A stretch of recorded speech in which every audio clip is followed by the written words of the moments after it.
আবুধাবির মাঠে বাংলাদেশ আফগানিস্তান ম্যাচে আপনি কাকে এগিয়ে রাখবেন? যদি উত্তরটি হয় বাংলাদেশ, তাহলে বলতেই হয় স্বপ্নের জগতেই আপনার বসবাস। রিয়েলিটি হচ্ছে আফগানদের বিপক্ষে টি-20তে এখন পর্যন্ত দেশের বাইরে কোনো ম্যাচই জিততে পারেনি টাইগাররা। আর শর্টার ফরম্যাটে বাংলাদেশ আফগানিস্তানের স্ট্যাটটা 7-5। 7 ম্যাচ হেরে টাইগাররা আফগান পাঠানদের হারাতে পেরেছে মোটে 5 ম্যাচ।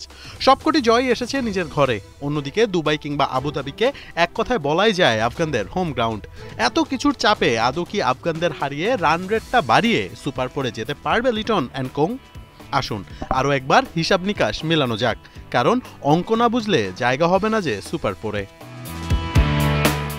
বাংলাদেশকে সুপার 4-এ যেতে প্রথম শর্ত হচ্ছে আফগানদের হারাতে হবে এবং শ্রীলঙ্কার বিপক্ষেও আফগানদের হারতে হবে।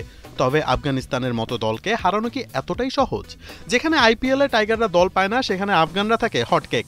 টি-20তে প্রতিনিয়ত নিজেদের প্রমাণ করে যাচ্ছে রশিদ ওমারজাই গুরবাজরা। অন্যদিকে বাংলাদেশ যদি আজকে জিতেও যায়, তবে শেষ ম্যাচ শ্রীলঙ্কাকে ছেড়ে কথা বলবে না আফগানরা, তাও পানির মতো পরিষ্কার। হংকংয়ের বিপক্ষে যেমন টুকটুক করে ম্যাচ জিতেছে লিটনরা, সেখানে আফগানরা তাদের উড়িয়ে দিয়েছে। ম্যাচ শুরুর আগে ফ্রন্ট ফুটে থেকেই মাঠে নামবে গুরবাজরা, তা বলাই যায়। অন্যদিকে বাংলাদেশ যদি আজকে ম্যাচ জিতে যায় আর আফগানরা যদি শ্রীলঙ্কাকে হারিয়ে দেয়, তবে 3 দলেরই পয়েন্ট হবে সমান 6। সেক্ষেত্রে বিবেচনায় আসবে রান রেট। রান রেটে অবশ্য বাংলাদেশের চেয়ে ঢের এগিয়ে লঙ্কান এবং আফগানরা। যদি সুপার 4-এ যেতে হয়, তবে রশিদ খানদের বিশাল ব্যবধানে হারানো ছাড়া বিকল্প নেই বাংলাদেশের সামনে। আর যদি আজ বাংলাদেশ হেরে বসে, তবে কোনো সমীকরণ ছাড়াই সুপার 4-এ চলে যাবে বাকি দুই দল। আফগানরা প্রথম থেকেই পজিটিভ ক্রিকেট খেলতে পছন্দ করে। আগে ব্যাটিংয়ে নেমে ধুমধারাক্কা ক্রিকেটটাই খেলতে চায় গুরবাজরা। বাংলাদেশ যেখানে 150 করতে হাঁসফাঁস করে, সেখানে 170, 80 কিংবা 200 হর হামেশাই করে ওমরজাইরা। ব্যাটিং, বোলিং কিংবা ফিল্ডিং 3 ডিপার্টমেন্টেই ঢের এগিয়ে রশিদ খানরা।